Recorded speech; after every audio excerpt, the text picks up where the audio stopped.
Hello everyone, welcome to जीएसआरआ। दोस्तों, आज हम डिस्कस करने वाले हैं संविधान की प्रस्तावना से संबंधित कुछ इम्पोर्टेंट क्वेश्चंस जो कि परीक्षा की दृष्टि से काफ़ी इम्पोर्टेंट हैं। तो चलिए शुरुआत करते हैं without wasting of time. Question number first आपकी स्लाइड के सामने।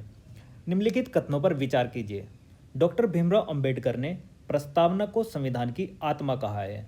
उसके बाद में सेकंड स्टेटमेंट है कि एसआर बॉम्बई बनाम यूनियन ऑफ इंडिया में उच्चतम न्यायालय ने प्रस्तावना को संविधान का अभिन्न अंग माना है। आपको बताना है कि इनमें से जो फर्स्ट और सेकंड स्टेटमेंट है कौन सी स्टेटमेंट करेक्ट है। देखिए, मैं इसका सीधा आंसर बता रहा हूं आपको, फिर डिस्कस करते हैं। इस क्वेश्चन का करेक्ट आंसर होगा ऑप्शन बी, यानी कि स्टेटमेंट सेकंड। इसका मतलब ये हुआ कि जो सेकंड स्टेटमेंट है एसआर बॉम्बई बनाम यूनियन ऑफ इंडिया ने उच्चतम न्यायालय ने प्रस्तावना को संविधान का अभिन्न अंग माना है, ये स्टेटमेंट करेक्ट है। देखो, एसआर बॉम्बई बनाम यूनियन ऑफ इंडिया का मामला आया था 1994 में, और उसमें माननीय उच्चतम न्यायालय ने यह कहा कि जो हमारे संविधान की प्रस्तावना है वो संविधान का अभिन्न अंग है, यानी कि integral part of the constitution है। किस केस में कहा? एसआर बॉम्बई बनाम यूनियन ऑफ इंडिया के मामले में, जो 1994 में आया था। लेकिन आपको एक बात और ध्यान रखनी है, एक केस आया था 1973 में जिसका नाम था केशवानंद भारती बनाम केरल राज्य। केशवानंद भारती बनाम केरल राज्य। इस केशवानंद भारती बनाम केरल राज्य में जो सुप्रीम कोर्ट है हमारा, उसने यह कहा कि जो प्रस्तावना है वो हमारे बेसिक स्ट्रक्चर का पार्ट है। प्रस्तावना संविधान के बेसिक स्ट्रक्चर अर्थात मूलभूत ढांचे का हिस्सा है। ये बात किस केस में कहेगी? केशवानंद भारती बनाम केरल राज्य में। देखो, जो केशवानंद भारती बनाम केरल राज्य का केस था, इसमें 13 जजों की न्यायपालिका की एक खंडपीठ बनाई जाती है। खंडपीठ मतलब बेंच। तो 13 जजों की खंडपीठ अर्थात बेंच बनाई गई, और इसने अपना जो निर्णय सुनाया वो 7:6 के रेशो से सुनाया था, और उसी निर्णय में डेवलप किया गया बेसिक स्ट्रक्चर का कंसेप्ट। ये बात आपको ध्यान रखनी है। जो केशवानंद भारती का केस है, इसके अंतर्गत जो आर्टिकल 24 था, 25, 26 और 29, इन सभी को चैलेंज किया गया था। और साथ ही साथ जो गोलकनाथ का केस था, Golaknath versus state of Punjab का केस था, उसको भी चैलेंज किया गया था। और इन सभी को ओवर रूल्ड किया किसने? केशवानंद भारती बनाम केरल राज्य ने।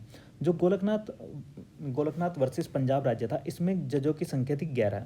उस समय का जब ये केस आया 1967 में, सबसे बड़ी जो खंडपीठ बनी थी वो इसी केस में बनी थी। लेकिन जब इस केस को ओवर रूल्ड किया गया तो केशवानंद भारती में कितने जज बैठे? 13 जजेस।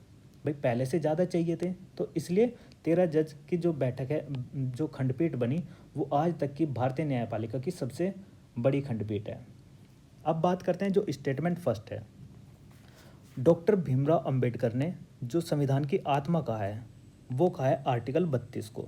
आपको ये बात ध्यान रखनी है कि आर्टिकल 32 को संविधान की आत्मा कहा है डॉक्टर भीमराव अंबेडकर ने। जो आर्टिकल 32 हमारा एक फंडामेंटल राइट है। इसके अंतर्गत लिखा गया है संवैधानिक उपचारों का अधिकार। देखिए, मैं इस स्लाइड को थोड़ा साफ कर देता हूँ, यहाँ से आपको समझाने में थोड़ा ईजी रहेगा मेरे लिए। देखो, ये रहा आर्टिकल 32। आर्टिकल 32 में क्या लिखा है ये देखते हैं। आर्टिकल 32 कहता है कि इसका जो उद्देश्य है वो मूल अधिकारों का संरक्षण हेतु गारंटी, प्रभावी, सुलभ और संक्षेप उपचारों की व्यवस्था से है। डॉक्टर अंबेडकर ने अनुच्छेद 32 को संविधान का सबसे महत्वपूर्ण अनुच्छेद बताते हुए यह कहा था कि अगर आर्टिकल 32 नहीं है तो संविधान इसके बिना अर्थविहीन है। इसलिए उन्होंने कहा कि जो संविधान है, जो आर्टिकल 32 है, वो संविधान की आत्मा है। ये बातें आपको ध्यान रखनी है। देखो, आपको पता भी होगा कि जो फंडामेंटल राइट को प्रोटेक्ट करने की पावर है वो सुप्रीम कोर्ट और हाई कोर्ट को है। और सुप्रीम कोर्ट और हाई कोर्ट फंडामेंटल राइट के लिए क्या करते हैं? उनको प्रभावी बनाने के लिए रिट जारी करते हैं अगर कोई व्यक्ति या फिर राज्य हमारे मौलिक अधिकारों का हनन करता है।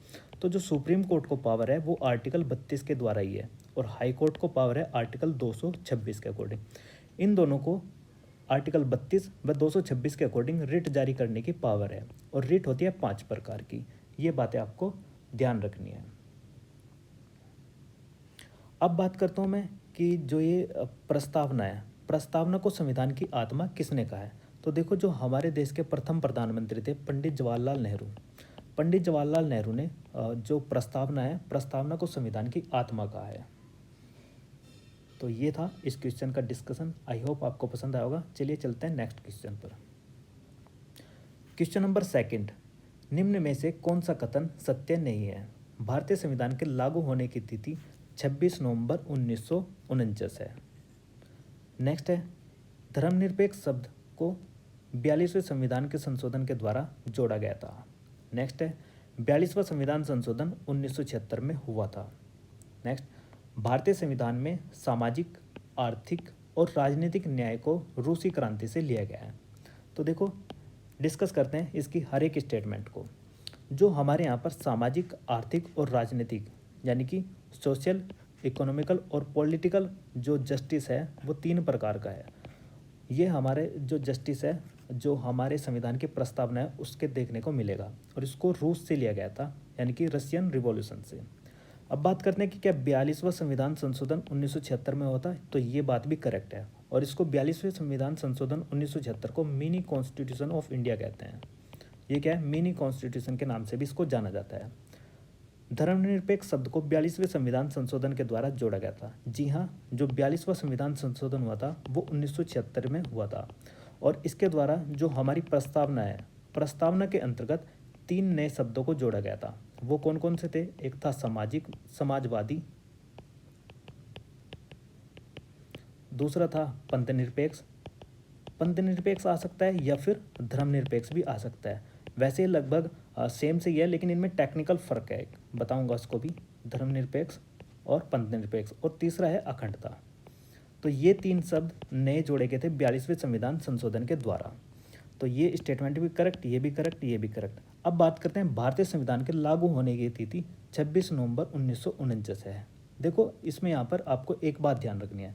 26 नवंबर 1949 को हमारा संविधान बनकर तैयार हो गया था, ठीक है, लेकिन इसको पूर्ण रूप से जो लागू किया गया था वो 26 जनवरी 1950 ईस्वी को किया गया था। 26 जनवरी 1950 ईस्वी को हमारा संविधान पूर्ण रूप से लागू हुआ था। देखो, लागू इस दिन भी हुआ था, लेकिन इस दिन हमारे संविधान के 16 आर्टिकल लागू हुए थे। लेकिन आपको पता होगा कि हमारे संविधान में 395 अनुच्छेद है, 8 अनुसूचियाँ थी उस समय पर, और जो पार्ट थे वो थे 22।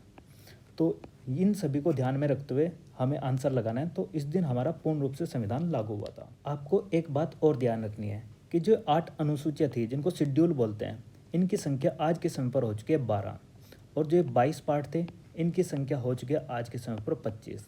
तो इन बातों को आपको ध्यान रखना है। देखो, जिस दिन हमारा संविधान बनकर तैयार हुआ था 26 नवंबर को, 26 नवंबर को हम बनाते हैं संविधान दिवस, यानी कि विधि दिवस के रूप में इसको मनाया जाता है। और हमारे संविधान के जो फाउंडिंग फादर थे, कौन? डॉक्टर भीमराव अंबेडकर थे। ये भी बात आपको ध्यान रखनी है। 26 जनवरी को प्रत्येक वर्ष हम गणतंत्र दिवस के रूप में बनाते हैं।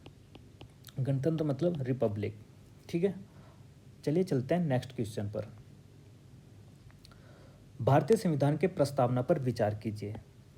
इसमें 4 प्रकार के न्याय की चर्चा की गई है, 4 प्रकार की स्वतंत्रता की चर्चा की गई है, 3 प्रकार की समानता की चर्चा की गई है।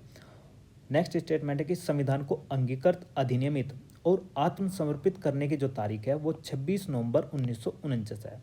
देखो, इस क्वेश्चन को आप तभी कर पाओगे जब आपने प्रियम्बल को अच्छे से पढ़ा होगा, जो हमारे संविधान की प्रस्तावना है। जब आप प्रस्तावना पढ़ोगे तो उसमें देखोगे जो न्याय की चर्चा है वो 3 प्रकार के न्याय दिया गया है हमारे यहाँ पर। कौन कौन सा? सोशल, इकोनॉमिकल और पॉलिटिकल, यानी कि सामाजिक, आर्थिक व राजनीतिक 3 प्रकार के न्याय की व्यवस्था की गई है। अगर मैं स्वतंत्रता की बात करता हूँ तो वो 4 प्रकार की न होकर 5 प्रकार की है। क्या क्या स्वतंत्रता है?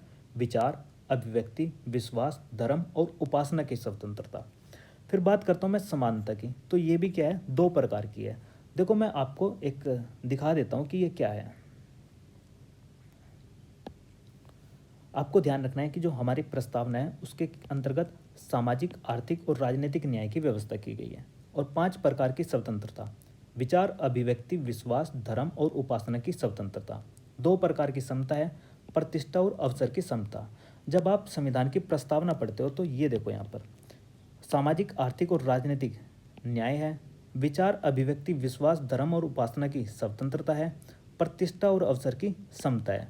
तो आपको इस तरीके से भी ध्यान में लेकर चलना है कि ये क्वेश्चन पूछे जाते हैं। 3 प्रकार का न्याय, 5 प्रकार की स्वतंत्रता और 2 प्रकार की समता है। एक बात और आपको ध्यान रखनी है प्रेमबल से ही रिलेटेड, इसकी स्टार्टिंग पूछी जाती है कि किससे होती है, तो सोर्स क्या है हमारे संविधान का, हम भारत के लोग यानी कि we the people of India से प्रस्तावना की शुरुआत होती है। दूसरा आपको सीक्वेंस ये भी ध्यान रखना है, ये वाला संपूर्ण प्रभुत्व संपन्न, समाजवादी, पंथ निरपेक्ष, लोकतंत्रात्मक गणराज्य, ये सीक्वेंस आपसे पूछ लिया जाता है कि इनको सीक्वेंस में लगाओ। नेक्स्ट बात आपको ध्यान रखनी है कि जिस दिन हमारा संविधान बनकर तैयार हो गया था तो प्रस्तावना में वही तारीख मेंशन है, कौन सी है, 26 नवंबर 1949। और इसको विक्रम संवत में भी आपको याद रखना है। विक्रम संवत 57 साल आगे होता है, तो जब 1949 में आप 57 साल जोड़ोगे तो आपको निकल के आएगा 2006। तो ये विक्रम संवत भी आपको ध्यान रखना है। तो देखते हैं कि जो ये मतलब 26 नवंबर 1949 को सविताई कितने संविधान के आर्टिकल लागू हो गए थे, तो 16 लागू हो गए थे, लेकिन पूर्ण रूप से यानी कि जो बचा हुआ शेष प्रावधान था संविधान का वो लागू हुआ था 26 जनवरी 1950 ईस्वी को। 26 जनवरी को हम क्या मनाते हैं, गणतंत्र दिवस के रूप में मनाते हैं, और वहीं 26 नवंबर को हम संविधान दिवस मनाते हैं क्योंकि इस दिन हमारा संविधान बनकर तैयार हो गया था। 15 अगस्त के दिन हम क्या मनाते हैं, स्वतंत्र दिवस को मनाते हैं। और जो डॉक्टर भीमराव अंबेडकर थे, जो प्रारूप समिति के अध्यक्ष थे और जिनको फाउंडिंग फादर कहा जाता है इंडियन कॉन्स्टिट्यूशन का, उन्होंने कहा था कि संविधान एक पवित्र दस्तावेज है। तो इस तरीके से इस क्वेश्चन का करेक्ट आंसर क्या होता है, देखो ये भी गलत है, ये भी, तो ओनली 4 स्टेटमेंट इज करेक्ट, यानी कि option C is the correct answer, केवल 4 स्टेटमेंट इज राइट। बेरोबारी मामला किस वर्ष से संबंधित है, इसके ऑप्शन है 1972, 1976, 1970, 1960। इस क्वेश्चन का करेक्ट आंसर होगा ऑप्शन डी, यानी कि 1960। जो बेरोबारी मामला था वो 1960 में आया था। बेरोबारी मामला क्या था, देखो इसके बारे में डिस्कस करते हैं। आप सभी को पता होगा कि जो इंडिया और पाकिस्तान है उनका बंटवारा ब्रिटिश, ये दोनों के दोनों ब्रिटिश डोमिनियन थे। इनका जो बंटवारा हुआ वो रेड क्लिफ लाइन के आधार पर हुआ था, और कहा गया था कि जो इंडियन हैं मतलब जो हिंदू मेजोरिटी वाले लोग हैं वो हिंदुस्तान में रहेंगे अर्थात इंडिया में रहेंगे, और जो मुस्लिम मेजोरिटी है वो किस में रहेगी, पाकिस्तान में रहेगी। या तो वो ईस्ट पाकिस्तान में रहेगी या फिर वो वेस्ट पाकिस्तान में रहेगी। ईस्ट पाकिस्तान वो हिस्सा है जिसको आज के समय पर बांग्लादेश के नाम से जानते हैं, ठीक है। और आपको ये भी बात पता होनी चाहिए कि जो इंडिया और पाकिस्तान का बंटवारा रेड क्लिफ लाइन के आधार पर हुआ था, ये केवल मैप पर हुआ था। तो एक जगह पड़ती थी जिसका नाम था थाना नंबर 12, न्यू थाना नंबर 12, जलपाईगुड़ी रीजन, इसी को बोला जाता था बेरुबारी। और बेरुबारी कहाँ पर थी, वेस्ट बंगाल में, यानी कि थाना नंबर 12, न्यू जलपाईगुड़ी रीजन जो बेरुबारी के नाम से जाना जाता था, वेस्ट बंगाल के अंदर पड़ता था। ये एक मुस्लिम मेजोरिटी वाला हिस्सा था, और इसके लिए सबसे पहले 1952 में पाकिस्तान ने डिमांड की इंडिया से कि जो ये वाला रीजन है ये हमें दे दीजिए। फिर उसके बाद 1958 में जो हमारे देश के प्रथम प्रधानमंत्री थे पंडित जवाहरलाल नेहरू, वो क्या करते हैं, पाकिस्तान जाते हैं और उनके साथ में एक एग्रीमेंट करते हैं। इसको नेहरू नून एग्रीमेंट बोलते हैं। नेहरू नून एग्रीमेंट हुआ 1958 में, और उसमें बोला गया कि ठीक है हम आपको बेरुबारी रीजन दे देंगे। इसके बाद में नेहरू जी लौटते हैं देश में और ये पार्लियामेंट के अंदर चर्चा करते हैं कि भाई इस तरीके की बात है, ये एग्रीमेंट हुआ है और हमें क्या करना है, जो मुस्लिम मेजोरिटी वाला हिस्सा है थाना नंबर 12 जलपाईगुड़ी रीजन जिसको बेरुबारी के नाम से जानते हैं, वो क्या करना है, पाकिस्तान को सौंपना है। तो पार्लियामेंट में इस पर विवाद हो गया। उन्होंने बोला कि नेहरू जी जो आर्टिकल 3 है, आर्टिकल 3 जब आप देखोगे तो उसमें लिखा है कि कोई संसद क्या कर सकती है, किसी भी राज्य के नेम, एरिया, बाउंड्री में चेंजिंग कर सकती है, यानी कि उसकी सीमा में परिवर्तन कर सकती है, उसके क्षेत्रफल को ज़्यादा कर सकती है या फिर कम कर सकती है। इस तरीके की बातें लिखी गई हैं। मैं आपको आर्टिकल 3 दिखाता हूँ पहले क्या है। देखो ये है आर्टिकल 3, हिंदी इंग्लिश दोनों में दिखा रहा हूँ। देखिए ये क्या कर सकते हैं, इंक्रीज कर सकते हैं किसी एरिया को, डिमिनिज कर सकते हैं, अल्टर द बाउंड्री, बाउंड्री को चेंज कर सकते हैं, उसका नेम चेंज कर सकते हैं।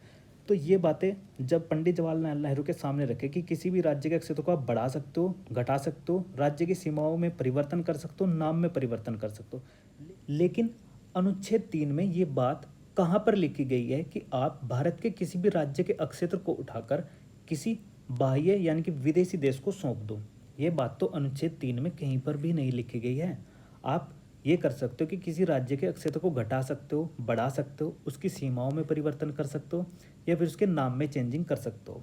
देखो जैसे कि हमारा उत्तर प्रदेश था, उत्तर प्रदेश को दो जगह पर बांट दिया था, उत्तर प्रदेश और उत्तराखंड। यानी कि जो उत्तर प्रदेश का एरिया था उसको छोटा कर दिया था और एक के लिए उत्तराखंड बना दिया और एक बना दिया उत्तर प्रदेश। ऐसे ही आप देखोगे 2019 में जम्मू कश्मीर रीऑर्गेनाइजेशन एक्ट 2019 लाया गया और जो जम्मू कश्मीर था उसको भी दो जगह पर बांट दिया गया था। एक का नाम था लद्दाख यूनियन टेरिटरी है और दूसरे का Jammu and Kashmir union territory. तो उस समय पर 1958 के दशक में पंडित जवाहरलाल नेहरू के सामने ये चैलेंज आया, यानी कि बहुत विवादास्पद मुद्दा हो गया। तब पंडित जवाहरलाल नेहरू ने बोला कि देखो मैं एक डेमोक्रेटिक गवर्नमेंट का पीएम हूँ और मेरे पास क्या है, पार्लियामेंट है, और पार्लियामेंट क्या है, वो भी डेमोक्रेटिक इलेक्टेड गवर्नमेंट ही तो है। तो जब जनता ने हमें चुना है और हम देखते हैं कि जो हमारे देश की प्रस्तावना है उसमें जो सारी संविधान की जो सोर्स है वो किस में है, जनता में ही तो निहित है, जिसकी स्टार्टिंग हम भारत के लोग से होती है। तो आप आर्टिकल 3 क्यों देख रहे हो? तो आप क्या करिए, प्रियम्बल भी तो उठाकर देखिए, प्रस्तावना भी तो उठाकर देखिए, जिसके अंतर्गत लिखा गया कि हम भारत के लोग, we the people of India. जो संविधान की पावर है वो जनता में ही तो निहित है और जनता ने क्या करा है, हमें इलेक्टेड रूप से निर्वाचित किया है। तो आप प्रियम्बल उठाकर देखिए।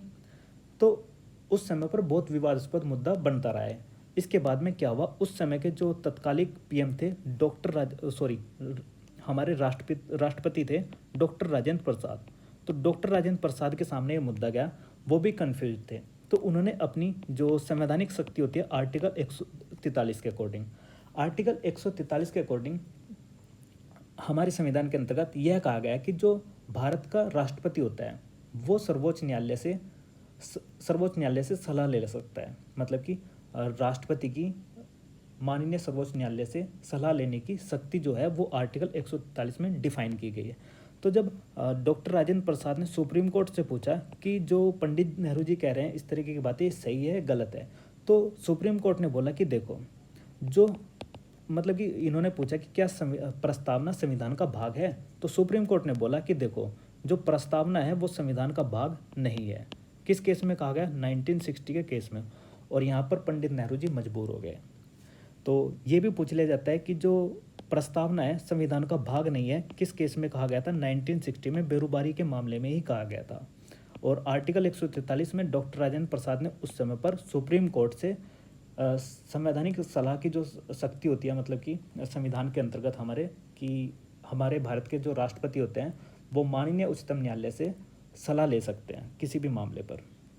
ठीक है, अब क्या हुआ, तो सुप्रीम कोर्ट ने बोला कि अगर आप इस तरीके का एग्रीमेंट यानी कि समझौता जो करके आए हैं, अगर आप भारत के किसी भी अक्षेत्र को किसी अन्य कंट्री को देना चाहते हो तो उसके लिए आपको संविधान में संशोधन करने की आवश्यकता होगी। तो उस समय पर पंडित नेहरू जी जब मजबूर थे तो उन्होंने किया एक कॉन्स्टिट्यूशन अमेंडमेंट एक्ट, जो था 9th कॉन्स्टिट्यूशन अमेंडमेंट एक्ट। और 9th कॉन्स्टिट्यूशन अमेंडमेंट एक्ट क्या था, कब आया था, मतलब कि 1960 में आया था, जिसके द्वारा जो बेरोबारी रीजन था इंडिया का, मतलब इंडिया में था उस समय पर, वो किसको दे दिया गया था, पाकिस्तान को सौंपा गया था। तो ये थी इस केस का डिटेल्ड डिस्कशन। आई होप आपको ये सही लगा होगा। लेकिन एक बात और आपको ध्यान रखनी है, थोड़ा सा और बता देता हूँ इसके बारे में। देखो जो ये मामला था, बेरोबारी मामला था, जिसमें कहा गया कि preamble is not the part of Indian constitution. इसके बाद में एक मामला आता है 1973 में, जो कि अभी बताया था, केशवानंद भारती का मामला। और ये कब आया था, 1973 में। इसमें कहा था कि जो हमारे संविधान की प्रस्तावना है, प्रियम्बल है, वो हमारे संविधान के बेसिक स्ट्रक्चर का पार्ट है, यानी कि मूलभूत ढांचे का हिस्सा है। तो किस में एक्सेप्ट किया गया था, 1973 में। तो उस समय पर सुप्रीम कोर्ट ने अपने ही जजमेंट को मतलब कि अपने ही जजमेंट का क्या क्या सुधार किया और बोला कि भाई उस समय का जो जजमेंट है वो उसको ओवर रूल्ड किया और कहा कि जो संविधान की प्रस्तावना है वो संविधान का भाग है। तो पहली बार ऐसा हुआ था कि Pandit Nehru ji was correct and supreme court was wrong. तो सुप्रीम कोर्ट ने अपना इसीलिए जजमेंट चेंज किया था और 1960 के बाद 1973 में इसलिए प्रस्तावना को संविधान का बेसिक स्ट्रक्चर का पार्ट माना था। और 26 जनवरी 1950 को जब भारत का संविधान लागू हुआ तो भारत एक, फिर आपके सामने ऑप्शन है कि ये सारे के सारे ऑप्शंस है, आपको देखना है कि इनमें से कौन सा आंसर इसका करेक्ट होगा। वीडियो को यहीं पर पॉज कीजिए और सोचिए कि इसका करेक्ट आंसर क्या है। देखो, इस क्वेश्चन का करेक्ट आंसर है ऑप्शन बी, यानी कि भारत 26 जनवरी 1950 को जब भारत का संविधान लागू हुआ तो भारत एक प्रभुसत्ता संपन्न लोकतांत्रिक गणराज्य घोषित किया गया था। आपको इस तरीके से जज करना था। हमने बताया था अभी कि जो 42वां संविधान संशोधन हुआ था 1976 में हुआ था और उसके द्वारा धर्मनिरपेक्ष, समाजवादी और अखंडता 3 नए वर्ड जोड़े गए थे। तो जब आपको धर्मनिरपेक्ष दिखता है तो इसका मतलब ये तो बात 1976 के टाइम की है, तो और ये बात कर रहा है 26 नवंबर 1950 के समय की, तो ये ऑप्शन तो नहीं होगा। ऐसे ही इसमें भी है तो ये भी नहीं होगा। फिर बात करते हैं कि हम लोकतांत्रिक और गणराज्य, लोकतांत्रिक और गणराज्य तो है, लेकिन हमारे पास क्या है आज के समय पर, सोवरेनिटी भी तो है, प्रभुसत्ता भी तो है हमारे पास में। हम अपने आंतरिक और बाह्य मामलों में क्या है, स्वतंत्र है लेने के लिए। आपको पता होगा कि जब हम कोई भी देश कब बनता है, कोई भी कंट्री, जब उसके पास 4 चीज़ें होती हैं। एक तो उसके पास लोग होने चाहिए, यानी कि पीपल होनी चाहिए, कुछ जनसंख्या होनी चाहिए। फिर उसके पास अपना कुछ एरिया होना चाहिए जिस पर वो क्या कर सके, लोग रह सकें, जिस पर वो शासन कर सकें। फिर एक गवर्नमेंट होनी चाहिए और दूसरा पावर जो सबसे इम्पोर्टेंट होता है वो होता है प्रभुसत्ता संपन्न, यानी कि सोवरेनिटी। आज से पहले क्या था, जो हम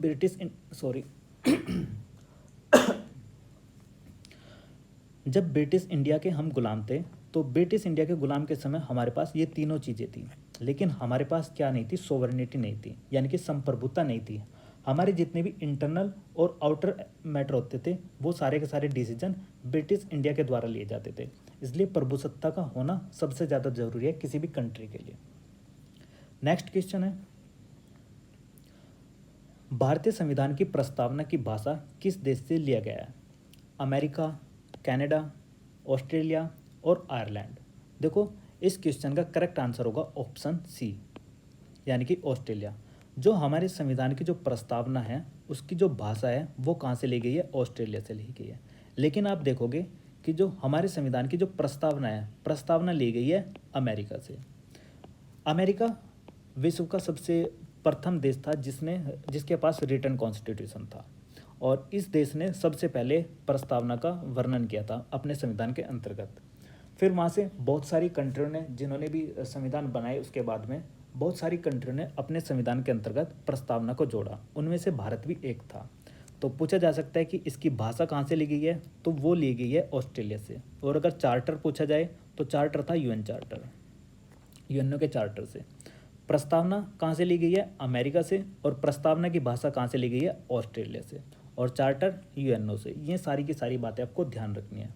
अमेरिका विश्व का सबसे प्रथम देश था जिसके पास लिखित संविधान था, जिसने लिखित संविधान लिखा था, और इसी ने सबसे पहले प्रस्तावना का जिक्र किया था अपने संविधान के अंतर्गत। और वहीं से क्या कंसेप्ट चला, बहुत सारी कंट्रियों ने अपने देश के संविधान में प्रस्तावना को मेंशन करना शुरू कर दिया। ठीक है, जो ये आयरलैंड है, आयरलैंड से हमने क्या लिया है ये बताइए। आपको कमेंट सेक्शन में बताना है कि जो आयरलैंड है उससे हमने अपने संविधान के अंतर्गत क्या जोड़ा है, और साथ ही साथ कनाडा से भी बताना है। नेक्स्ट क्वेश्चन, संविधान के निर्माताओं के मनोभाव और आदर्श प्रतिबिंबित होते हैं। तो इस क्वेश्चन का करेक्ट आंसर होगा ऑप्शन सी, यानी कि उद्देशिका में। उद्देशिका में हमारे संविधान के जो निर्माता थे उनके मनोभाव और आदर्श प्रतिबिंबित होते हैं। ठीक है, अब बात करते हैं जो मूल अधिकार हैं। मूल अधिकार भाग 3 के अंतर्गत दिए गए हैं और आर्टिकल 12 से लेकर 35 तक मूल अधिकारों का जिक्र किया गया है। वहीं अगर मैं डीपीएसपी की बात करूं, राज्य के नीति निर्देशक तत्व, इनको इंग्लिश में डीपीएसपी कहते हैं, और डीपीएसपी में 4 वर्ड। तो इस तरीके से आपको याद रखना है कि ये भाग 4 में आता है, पार्ट 4 में आता है। फिर मैं बात करता हूँ कि जो ये मूल कर्तव्य हैं, मूल कर्तव्य आते हैं भाग 4A के अंतर्गत।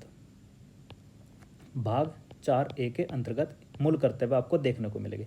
जब आप भाग 4A पढ़ोगे तो उसके अंतर्गत मिलेगा आपको 51A अनुच्छेद, और उसके अंतर्गत ABCDEFGHIJK तक आपको मूल कर्तव्य या फिर मौलिक कर्तव्य देखने को मिलेंगे, जिनकी आज के समय पर संख्या है 11। देखो, जो मूल कर्तव्य थे ये हमारे ओरिजिनली जो कॉन्स्टिट्यूशन था उसका पार्ट नहीं थे। यानी कि जिस दिन हमारा संविधान 26 नवंबर 1949 को बनकर तैयार हुआ था, मूल कर्तव्य उस समय पर हमारे संविधान के अंतर्गत नहीं थे, इनको जोड़ा गया था बाद में। इसलिए आप देखोगे कि संविधान में जब भी कोई चीज़ कैपिटल लेटर में इस तरीके से आपको देखने को मिलेगी, यानी कि ये क्या है 4A, इस तरीके से जो ये 4A है कैपिटल में आपको देखने को मिलेगा, इसका मतलब ये हुआ कि इसको बाद में जोड़ा गया था। तो जब भी कभी संविधान में कोई चीज़ जोड़ी जाती है या हटाई जाती है तो उसके लिए सामान्यतः संविधान में संशोधन करने की आवश्यकता होती है।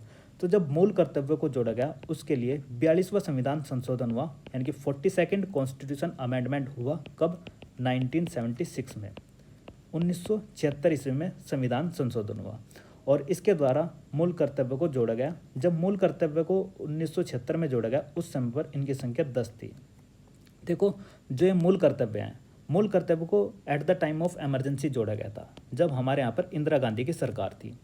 इंदिरा गांधी की सरकार के एक कैबिनेट मंत्री थे जिनका नाम था सरदार स्वंत सिंह, और सरदार स्वंत सिंह की अध्यक्षता में एक कमेटी गठित की गई जिसके अध्यक्ष थे सरदार स्वंत सिंह, और इस कमेटी का नाम था सरदार स्वंत सिंह समिति। तो सरदार स्वंत सिंह समिति ने ये रिकमेंड किया कि हमारे संविधान के अंतर्गत 8 मौलिक कर्तव्य होने चाहिए, क्योंकि जो इंदिरा गांधी जी थी, इंदिरा गांधी जी ने कहा था कि अगर राज्य नागरिकों को मौलिक अधिकार प्रदान करता है तो नागरिकों के भी कुछ कर्तव्य होने चाहिए कि वो देश के प्रति अपनी वफादारी दिखाएं, देश के प्रति अपने कर्तव्यों को निभाएं। तो जो इंदिरा गांधी के कैबिनेट मंत्री थी सरदार स्वंत सिंह, उनकी अध्यक्षता में एक कमेटी बनी थी जिसका नाम था सरदार स्वंत सिंह समिति, और इस समिति ने 8 मूल कर्तव्यों को जिक्र किया था कि हमारे यहाँ पर 8 मौलिक कर्तव्यों को आप जोड़िए। लेकिन मैडम इंदिरा गांधी ने क्या किया था, 42वां संविधान संशोधन किया था। 42वें संविधान संशोधन 1976 के माध्यम से हमारे संविधान में जो मौलिक कर्तव्य जोड़े गए उनकी संख्या थी 10, लेकिन आज के समय पर हमारे संविधान में मौलिक कर्तव्यों की संख्या हो चुकी है 11। जो ये 11 मौलिक कर्तव्य हैं आज के समय पर हैं, यानी कि 9। अब फिर बताता हूँ कि भाई ये जो एक जोड़ा गया है, अब इसको भी किसी संविधान संशोधन अधिनियम के द्वारा जोड़ा गया होगा, तो इसके लिए हुआ था 86 कॉन्स्टिट्यूशन अमेंडमेंट एक्ट, 86वां संविधान संशोधन। 86 कॉन्स्टिट्यूशन अमेंडमेंट एक्ट कब हुआ था? 2002 में। तो 2002 में जब इसको जोड़ा गया था तो आज के समय पर ये हो चुके 11। जो मूल कर्तव्य हैं इनको कहाँ से लिया गया था? तो इनको लिया गया था USSR, यूनाइटेड सोवियत संघ रूस। ये भी 1991 में ब्रेक हो चुका है, ये भी आपको ध्यान रखना है। ठीक है, अब चलते हैं नेक्स्ट क्वेश्चन पर। धर्मनिरपेक्ष शब्द भारत के संविधान की उद्देशिका का एक भाग है। जी हाँ, बिल्कुल करेक्ट है, और इसको जोड़ा गया था 42वें संविधान संशोधन 1976 के द्वारा। 42वां संविधान संशोधन कब हुआ था? 1976 ईस्वी में, आपको रट गया होगा। 44th कॉन्स्टिट्यूशन अमेंडमेंट एक्ट हुआ था 1978 में। आपको इस तरीके से ध्यान रखना है, देखो 4 और 4 मिलाकर हो जाते हैं 8, और 4 और 2 मिलाकर होते हैं 6, तो इस तरीके से ध्यान रखना है। जो 73rd संविधान संशोधन था वो आया था 1992 ईस्वी में, ये भी आपको ध्यान रखना है। नेक्स्ट क्वेश्चन, हमारे संविधान की प्रस्तावना का उल्लेख में नहीं है, यानी कि जो हमारे संविधान की प्रस्तावना है उसमें किस वर्ड का उल्लेख नहीं है? न्याय का, प्रतिष्ठा की समानता का, भ्रातृत्व का, वयस्क मत अधिकार का। तो देखो इस क्वेश्चन का करेक्ट आंसर होगा ऑप्शन डी, वयस्क मत अधिकार का। जब आप देखोगे तो हमारे यहाँ पर न्याय की व्यवस्था भी की गई है। जब आप संविधान की प्रस्तावना पढ़ोगे तो 3 प्रकार का न्याय है, बता चुका हूँ पहले भी, सामाजिक, आर्थिक और राजनीतिक न्याय। और वहाँ पर आपको भ्रातृत्व की भावना यानी कि बंधुत्व की भावना भी आपको देखने को मिलेगी। प्रतिष्ठा की समानता भी आपको देखने को मिलेगी, और 2 प्रकार की समानता का जिक्र किया गया है। जो ये वयस्क मत अधिकार है, ये व्यक्ति का एक स्वैच्छिक अधिकार होता है। जब कोई भी व्यक्ति 18 प्लस की एज प्राप्त कर लेता है, यानी कि 18 ईयर ओल्ड हो जाता है, तो भारत के अंतर्गत वो वयस्क नागरिक समझा जाता है। अगर उसको क्या होता है, मतलब कि अगर कोई 18 प्लस की आयु प्राप्त कर लेता है, उसका नाम राज्य का जो निर्वाचक नामावली होती है, इलेक्टोरल रोल होता है, उसके अंदर अगर लिखा गया है तो वो क्या है, वोट डालने का अधिकारी होगा, मतलब उसको वोट डालने का अधिकार होगा। और उस टाइम पर वो पूर्ण रूप से सॉवरेन होता है, अपना डिसीजन मतलब लेने के लिए स्वतंत्र होता है। वो किसी भी पार्टी को वोट कर सकता है, उसके ऊपर कोई प्रेशर नहीं बनाया जा सकता। आपको ये भी बात पता होना चाहिए कि जब इस शुरुआत में सबसे पहले जो संविधान स्टार्ट हुआ था उस समय पर मत डालने की जो आयु थी वो 21 वर्ष थी, लेकिन इसको घटाकर 18 वर्ष कर दिया गया था, यानी कि 3 वर्ष कम कर दिया गया था। और इसको जो 21 से 18 वर्ष किया गया तो वो क्या था 61st यानी कि 61वां संविधान संशोधन कब 1989 है। इसके द्वारा इसको 21 वर्ष से घटाकर मतदान की आयु 18 वर्ष कर दी गई थी। नेक्स्ट क्वेश्चन, निम्नलिखित उद्देश्यों में से कौन सा एक भारत के संविधान की उद्देशिका में सन्निहित नहीं है? तो कौन सा नहीं है? विचार की स्वतंत्रता, आर्थिक स्वतंत्रता, अभिव्यक्ति की स्वतंत्रता, विश्वास की स्वतंत्रता। देखिए इस क्वेश्चन का करेक्ट आंसर होगा ऑप्शन बी, यानी कि आर्थिक स्वतंत्रता का जिक्र आपको कहीं पर भी देखने को नहीं मिलेगा। काफ़ी बार बता चुका हूँ कि भारतीय संविधान के अंतर्गत जो प्रस्तावना है उसमें 5 प्रकार की स्वतंत्रता का जिक्र किया गया है। विचार की स्वतंत्रता, अभिव्यक्ति की स्वतंत्रता, विश्वास की स्वतंत्रता, एक है धर्म की स्वतंत्रता और 5वीं है उपासना। यानी कि विचार, अभिव्यक्ति, विश्वास, धर्म और उपासना की स्वतंत्रता का जिक्र संविधान की प्रस्तावना के अंतर्गत किया गया है। अगर आपको देखनी है देख लो।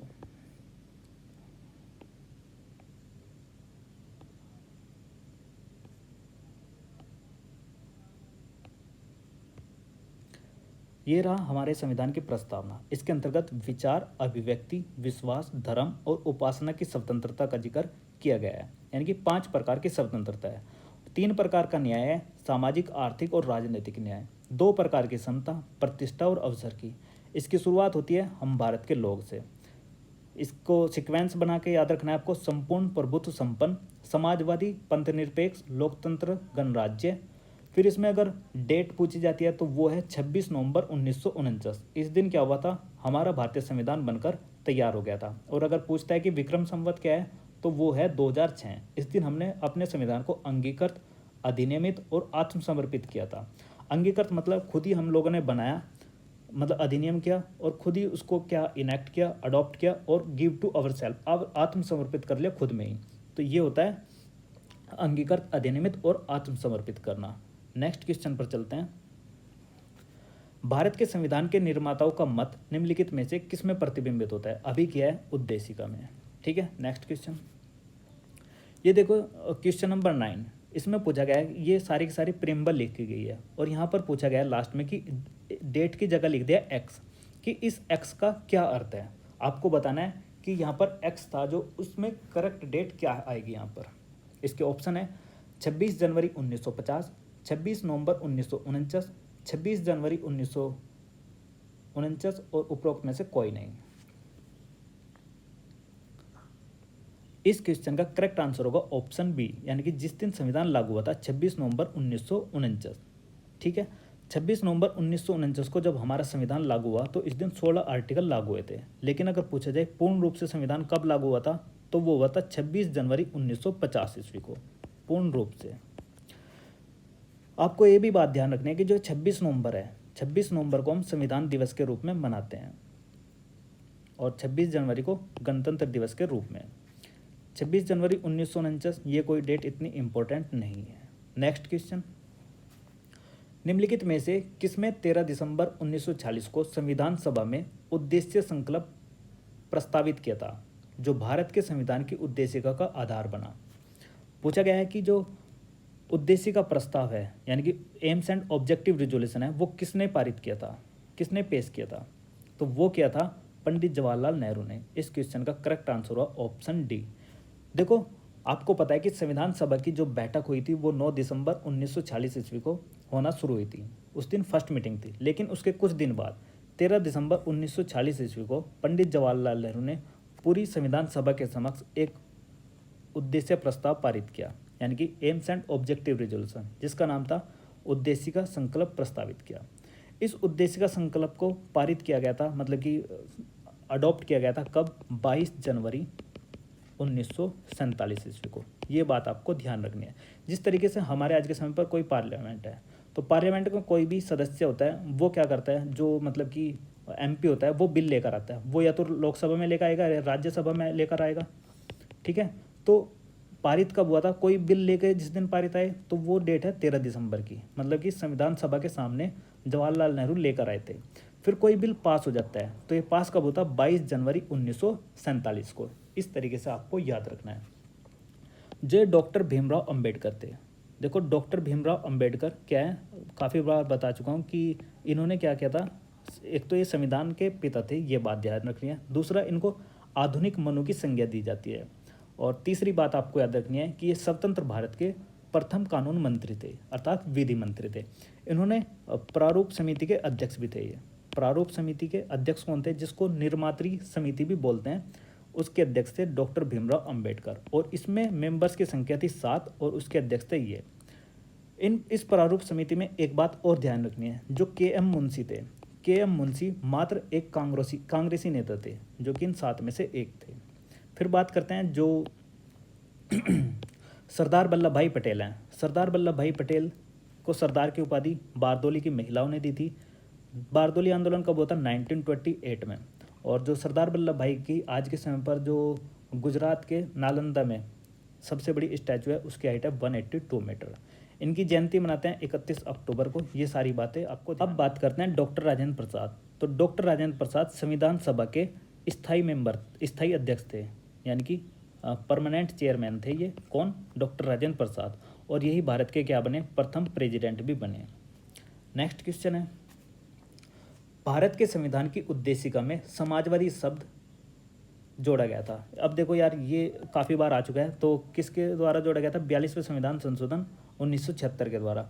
इसमें समाजवादी, धर्मनिरपेक्ष या पंथनिरपेक्ष और अखंडता 3 नए शब्दों को जोड़ा गया था। नेक्स्ट क्वेश्चन है, भारत के संविधान की आधारभूत संरचना में परिवर्तन करने की शक्ति के संबंध में निम्नलिखित में से कौन सा कथन सही है? आपके सामने 3 स्टेटमेंट है और आपको बताना है कि कौन सी स्टेटमेंट करेक्ट है। देखिए, पहली स्टेटमेंट देखते हैं। यह संसद के संशोधन करने की शक्ति के विस्तार से परे है। ये बात बिल्कुल करेक्ट है। अब बात करते हैं सेकंड स्टेटमेंट की। यह जनता के द्वारा संविधान सभा में प्रतिनिधियों के माध्यम से प्रयोग किया जा सकता है। ये गलत है। यह संसद की संवैधानिक शक्तियों के अंतर्गत शामिल है। ये भी गलत है। देखिए, इस तरीके से इस क्वेश्चन का करेक्ट आंसर हुआ ऑप्शन सी। अब डिस्कस करते हैं कि ये इस तरीके से क्यों हुआ। देखो, आपसे काफ़ी बार बता चुका हूँ कि जो आधारभूत ढांचे का कंसेप्ट है ना, ये इतना इम्पोर्टेंट है कि इससे कभी ऐसा नहीं हो सकता कि किसी भी परीक्षा में क्वेश्चन ना आए। ये आज तक का जो भारतीय न्यायपालिका है उसका सबसे इम्पोर्टेंट जजमेंट रहा है। इसके बारे में डिस्कस कर लेते हैं कि ये क्या है। सबसे पहले आपको इस केस का नाम याद रखना है। इस केस का नाम है केशवानंद भारती बनाम केरल राज्य। कन्फ्यूजन मत पैदा करना अपने दिमाग में। यहाँ पर केरल राज्य की जगह भारत संघ मत लगा कर आ जाना। यह जो केस आया था 24 अप्रैल 1973 में आया था। इस केस की जो सबसे इम्पोर्टेंट बात है वो यह है कि इसके अंतर्गत आधारभूत संरचना यानी कि बेसिक स्ट्रक्चर का कंसेप्ट डेवलप किया गया था। जी हाँ, केशवानंद भारती बनाम केरल राज्य जो 24 अप्रैल 1973 को आया था, उसी के अंतर्गत संविधान में हमारे यहाँ मतलब कि न्यायपालिका के द्वारा बेसिक स्ट्रक्चर अर्थात मूलभूत ढांचे का सिद्धांत प्रतिपादित किया गया था। जो ये केशवानंद भारती का जो केस था, इसके अंतर्गत 13 जजों की बेंच बैठी थी और इस बेंच ने अपना फैसला सुनाया था 7-6 के रेशो से। और इन्होंने निर्णय निकाला था कि जो संविधान का आधारभूत ढांचा होगा वो अउल्लंघनीय होगा। मतलब अउल्लंघनीय का मतलब ये है कि संसद उसमें संशोधन नहीं कर सकती। अर्थात कहा गया कि इसे संसद के द्वारा परिवर्तित नहीं किया जा सकता। इस केस के अंतर्गत आप देखोगे 4 कॉन्स्टिट्यूशन अमेंडमेंट एक्ट, कौन कौन से?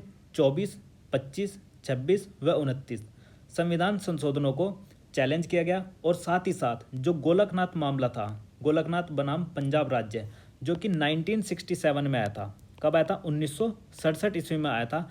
इस केस को भी केशवानंद भारती के केस में चैलेंज किया गया था। ठीक है, ये बातें आपको ध्यान रखनी है। जो गोलकनाथ का मामला था, ये 1967 में इस केस में 11 जजों की बेंच बैठी थी, जो कि उस समय की सबसे बड़ी बेंच थी। अब जब गोलकनाथ मामले को केशवानंद भारती में चैलेंज किया गया, तो इसका मतलब पहले से ज़्यादा जजों की संख्या चाहिए। तो पहले से ज़्यादा जजों की संख्या कितनी बैठी थी? इसमें 13 न्यायाधीशों की बेंच बैठी थी, यानी कि 13 जजों की खंडपीठ बैठी थी। और उसने अपना निर्णय कितना सुनाया? 7:6 से। पढ़ते हैं। चूंकि गोलकनाथ मामले का निर्णय 11 न्यायाधीशों के द्वारा दिया गया था, इसलिए इस मामले की सुनवाई के लिए एक बड़ी पीठ की आवश्यकता थी। और इस प्रकार केशवानंद मामले में 13 न्यायाधीशों की पीठ का गठन किया गया था।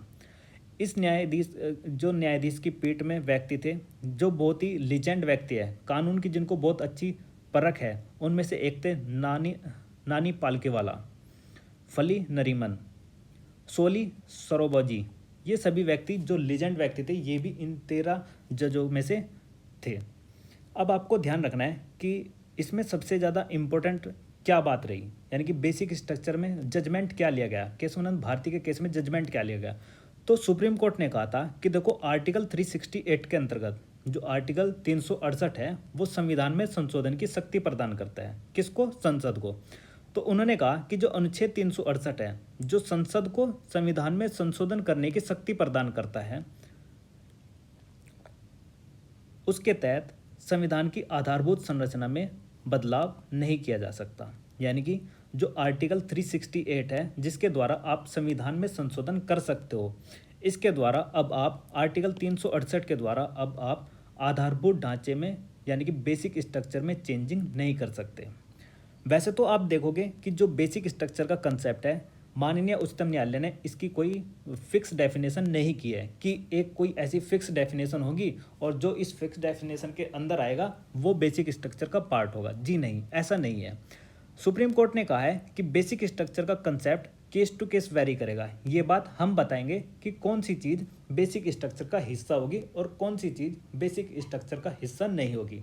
जैसे कि आज के समय पर आप देखोगे संविधान की कुछ प्रमुख विशेषताएं हैं जो कि क्या है, हमारे मतलब कि जो मूलभूत ढांचे का सिद्धांत है। जैसे कि आप देखोगे लोकतंत्र, जिस मतलब लोकतंत्र, डेमोक्रेसी और पंथनिरपेक्ष, सेक्युलरिज्म, ये सारे के सारे क्या हैं, बेसिक स्ट्रक्चर का पार्ट हैं। जैसे कि यहाँ पर भी लिखा गया है संविधान की सर्वोच्चता, कानून का शासन, न्यायपालिका की स्वतंत्रता। ठीक है, ये सारे के सारे क्या हैं, जुडिशियल मतलब कि बेसिक स्ट्रक्चर का पार्ट है। संसदीय प्रणाली, संघवाद, धर्मनिरपेक्षता, स्वतंत्र और निष्पक्ष चुनाव, शक्तियों के पृथक्करण का सिद्धांत, संप्रभु लोकतांत्रिक गणराज्य, कल्याणकारी राज्य। तो ये सारे के सारे क्या थे, मतलब आज के समय पर क्या है, बेसिक स्ट्रक्चर का पार्ट। अब इस क्वेश्चन की एक्सप्लेनेशन को देख लेते हैं। जो स्टेटमेंट सेकंड है उसमें कहा गया है कि जनता के द्वारा संविधान सभा में प्रतिनिधियों के माध्यम से प्रयोग किया जा सकता है। जी नहीं, इसको सुप्रीम कोर्ट के द्वारा प्रयोग किया जाएगा और सुप्रीम कोर्ट ही बताएगा, केस टू केस वेरी करेगा कि कौन सी चीज़ आधारभूत ढांचे का हिस्सा होगी। तो इसलिए ये स्टेटमेंट गलत हो गई, मतलब इनकरेक्ट हो गई। तीसरी स्टेटमेंट थी यह संसद की संवैधानिक शक्तियों के अंतर्गत आता है। जी नहीं, क्योंकि संविधान मतलब कि संसद को शक्ति दी गई है संविधान में संशोधन करने की आर्टिकल 368 के अधीन, लेकिन वो क्या नहीं कर सकती, बेसिक स्ट्रक्चर का जो चीज़ पार्ट बन जाएगी उसमें संशोधन नहीं कर सकती। इसलिए ये स्टेटमेंट भी गलत हो गई। क्वेश्चन है, भारतीय संविधान की प्रस्तावना में वर्णित उद्देश्यों एवं आदर्शों की व्याख्या संविधान में कहाँ की गई है। जो हमारे संविधान की प्रस्तावना है, जब आप उसको पढ़ोगे तो आपको दिखेगा कि जो हमारे संविधान की प्रस्तावना है उसमें सभी का जिक्र मिलता है। हमारे मूल अधिकारों का भी मिलेगा, मूल कर्तव्य का भी मिलेगा और नीति निर्देशक सिद्धांतों का भी जिक्र आपको देखने को मिलेगा।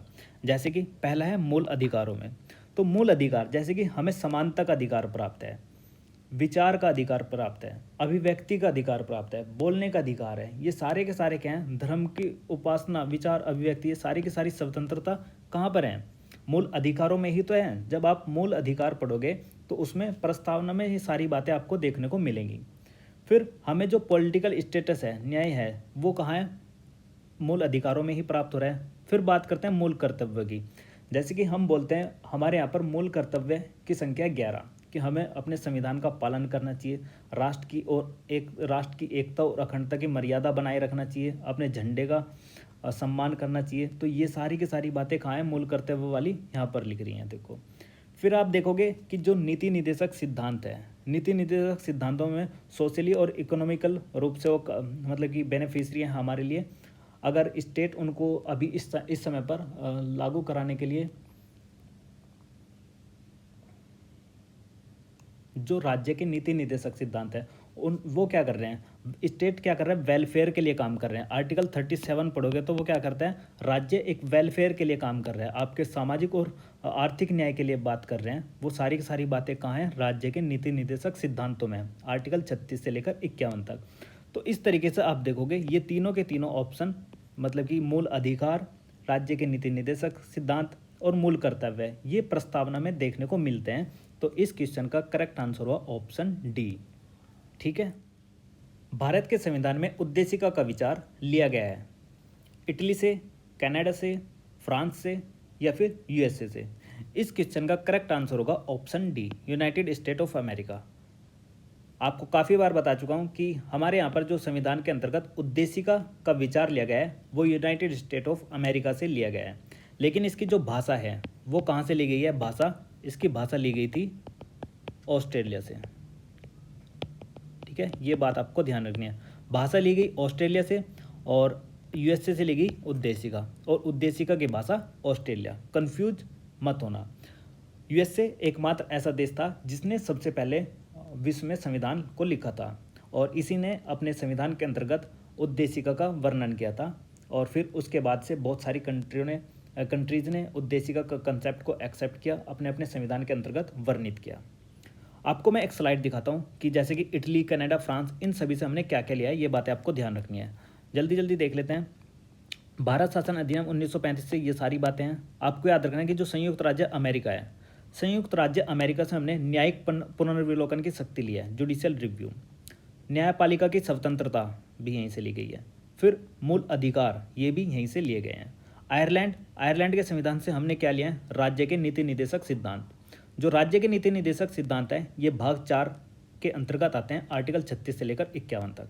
फिर जो कनाडा है, ये जो लिख रहा है यहाँ पर, कनाडा से क्या लिया है हमने, सशक्त केंद्र के साथ संघीय व्यवस्था। जी हाँ, इसको सबसे ज़्यादा इंपॉर्टेंट है, याद रख लेना, सशक्त केंद्र के साथ संघीय व्यवस्था। और दूसरा इंपॉर्टेंट है यहाँ से अवशिष्ट शक्तियाँ, यानी कि जो रेजिडुअल पावर्स हैं, जो हमारे संविधान के अंदर रेजिडुअल्स पावर हैं जिन पर सेंट्रल गवर्नमेंट कानून बना सकती है, तो वो सारी की सारी पावर्स कहाँ से ली गई हैं, कनाडा से लिया। उनका मतलब कि एक जो नमूना तैयार किया है हमने अपने संविधान के अंतर्गत, उसका जो बेसिक पार्ट है वो कनाडा से लिया गया।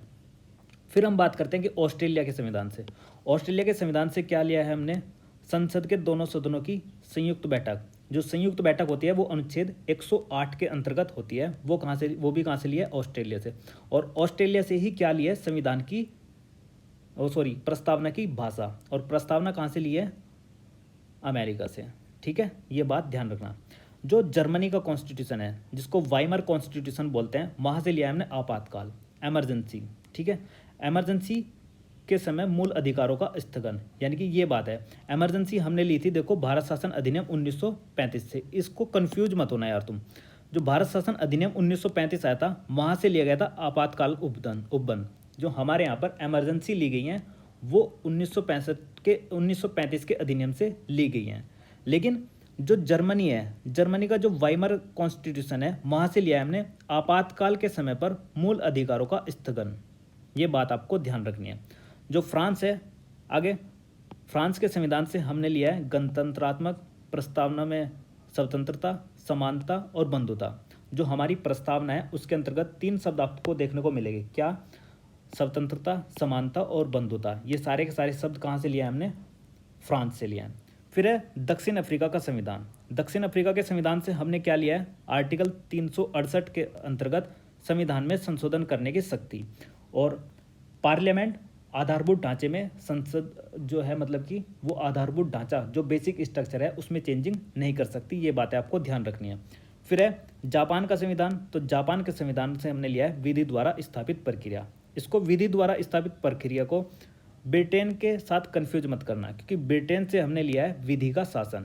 तो विधि का शासन कहाँ से लिया है हमने, ब्रिटेन से। और जापान से लिया है हमने विधि द्वारा स्थापित प्रक्रिया। भारतीय संविधान का कौन सा भाग संविधान की आत्मा है।